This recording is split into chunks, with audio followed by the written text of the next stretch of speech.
We're here with Peter, and Peter is a previous client of ours, if you don't mind us saying that. And when we met previously, you've talked about the lifetime of experience that you've picked up, not only through living with your disability, with the cerebral palsy, but also through your studies, your tertiary education studies, which we'll talk about a little bit later on. And you expressed a desire to want to be able to share all that knowledge because, as you've said to me previously, people will come up to you when you go to the supermarket. They might have a child with cerebral palsy. Supermarket. Just anywhere, service station, in just a normal shopping centre, just anywhere. Yeah, and they want to know how you've achieved all that you've achieved, and but also how to navigate the system, what treatments work, etc. What kind of things do they ask you? I mean, it's usually they've got a small baby or a small child in, a frame or a wheelchair, and I see them walking along. I'm lucky to have been on this earth for nearly 6 decades, and I get the feeling that they're kind of lost in what's going on, because there's not a lot known about cerebral palsy, I'll call it CP. There's not a lot known in the medical field and all that, and that transfer of knowledge to the parent or the guardian and all that, I found it's still severely lacking. So they see me and they think, well, if they've got the gut, I guess, they come up, and I'm always happy to discuss anything any questions that they've got. In fact, I had one a couple of weeks ago through a third party, a woman in her 50s had to undergo a pelvic exam, and they were trying to work out how to do it without having to admit her to hospital and knock her out. And I simply said, give her a couple of Valium just to relax the muscles, and come back a couple of weeks later, like I was gone, because just that simple, the doctor prescribed her some diazepam, Valium, he gave her a couple. Valium is the gold standard for muscle relaxers, and it just relaxed her. They were able to give her the pelvic exam, and away she went, everything was fine, so yeah. Yeah, and that's something that I wasn't aware of until I met you as well. As obviously Valium is most commonly prescribed for psychosocial disabilities and for anxiety or panic, etc. But it serves that purpose as a muscle relaxant, which there can be a lot of misconceptions about the various uses for it, and obviously you're speaking from a place of not only personal experience, but you've undertaken tertiary education degrees, multiple degrees, including a master's degree. Can you tell us a little bit about your qualification? I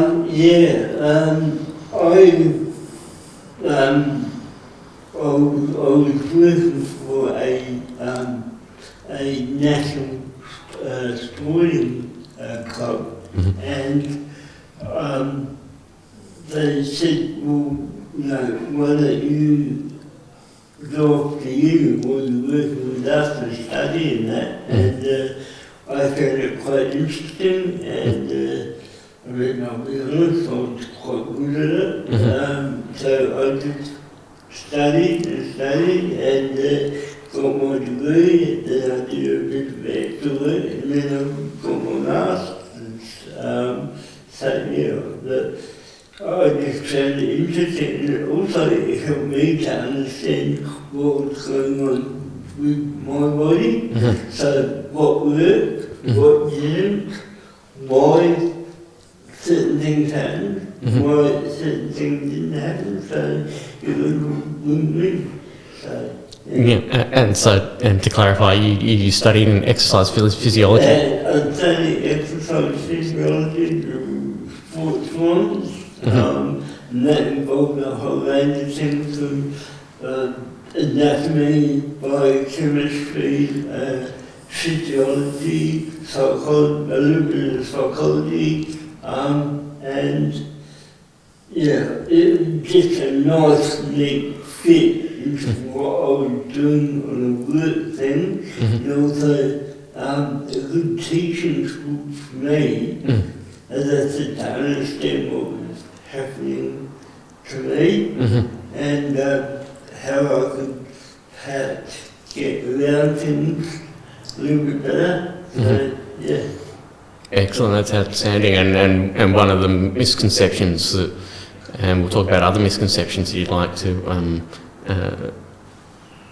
eradicate or clarify later, but one of the misconceptions that you've often faced is this perception that your disability also relates to your intelligence, when we know that you're probably higher on the IQ spectrum than most, if we would like to say that way. I've actually been tested a couple of times, and it was nudging about 140. Yeah, and then, but again, and it's just society in general, where they see you walking or driving or whatever, that just the society says, well, I see X, therefore what I see is what's happening up here, and that's not the case. No, exactly, and so you're in this perfect position where you've had, as you say, 6 decades of lived experience, but also a master. Not quite. I almost aged you prematurely. Almost 6 decades of lived experience. Next year. And then also masters in exercise physiology, and so. And you've talked about some of the wisdom that you've shared, but I know that it's important to you, to spread the message about what you've learned. What are some other key things that you'd like to relate about your disability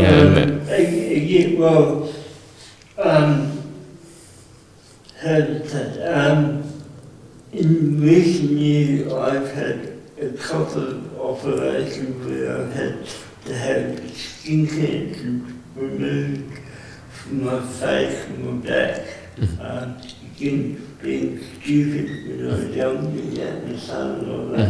And what I found is that doctors coming out of medical school, because I usually had the operations in a public hospital, and the doctors that are coming out of the medical school, I always ask them how much time in that 5-6 years did you spend on brain injuries and all that, and it still amazes me that out of that entire time they might get a month of teaching on ABIs. So they come out of uni and they've just got no idea. I'm lucky that I've found a general surgeon who's very, very good.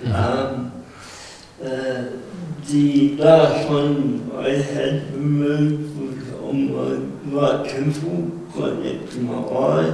It was pretty deep, and when I met him for the pre-op, and he said, now we can either do a local or we can knock it out. And I said, well, you know, do you want to be working on a moving target or do you want to be still? And he just laughed, and I just laughed. So he did that under general anesthetic. But again, I'm fortunate enough to find a surgeon or a doctor or someone who understands the situation and find a little bit of common, not a little bit, a lot of common knowledge to the person, the patient that they're looking at, and they deal with it from there. But having said that, when I went to the hospital, I had a young nurse who was taking my blood pressure and all that, and she said, now what disease do you have? And I was, I'm sorry, what was that? And she said, well, what disease do you have? And I said, well, I've got cerebral palsy. And she said, what's that? And I said, it's an acquired brain injury. And she literally started to Google it in front of me. So I just quietly stood up, went to the door, there's a couple of other senior nurses walking past, and I stopped one, explained the situation. That young nurse got the arse, and a more mature nurse came in and just took over from there. So that's the kind of crap that you have to do with sometimes. No, and there should be much more awareness, and again, you know, at the very least, they could have apologised and admitted their ignorance rather than behaving that way in front of you. You really get an apology. In fact, I was thinking on the way down here, probably the question that I still get asked the most is, and it's a bit of a question mark, you drive a car? Yeah, I drive a car. I've been driving since I was 16. So, and I still get that question to that now. It's totally bemuses me. People move to drive cars, the elderly drive cars and all that, so why can't I drive a car? Yeah, so it's just nothing really surprises me anymore in regards to questions that you get. So. No, and you'd probably be a safer driver than most because of your attention to detail, because you've honed that attention to detail. You talked about spending a lot of time out in the sunshine, and I know that you're a cricket umpire. How long have you been umpiring cricket? I'm just about to start my third season, and it's a big disappointment to me because I do enjoy it very Excellent. much. And for much of your life, you haven't been receiving much support with your disability, even when studying, and mostly relied upon family. But in recent times, you've gained access to the NDIS and received some of that support. I went to a quote-unquote special school until I was about 9 or 10, and then the powers of be said that if I wanted to reach my full potential, I should go out to the big wide world and all that. And when I moved from the special school to the outside world, we received no help whatsoever. We were just basically, mind you, just back in the early 70s, but then again, I don't think much changed. We were just cast out, and I didn't receive much, or actually receive myself and my family, we received very little help from financial side, from the psychology side, all that. We received no help until I finally got into the DRAS. So, yeah, and that was only like just coming up in 2 years now. So, yeah, so from the age of 10 to the age of about mid to late 50s, no help whatsoever.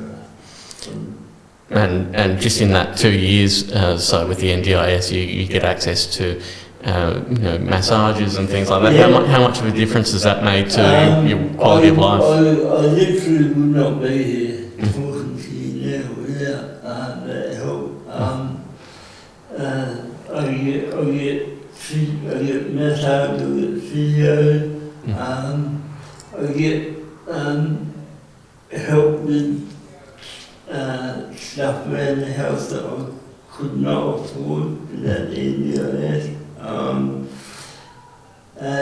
Meals, clothing, and just different little support things that, yeah, as I said, I could not afford without the NDIS.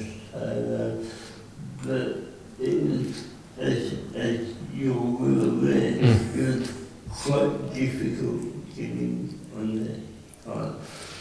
As I said, it's come out to 2 years now, and it took me 8 months to get on there, and the plan I'm on now, which is about to run out, that's my 5th plan. So there were 5 modifications to the existing plan before we got to something where it was actually workable within the framework. So that was fun.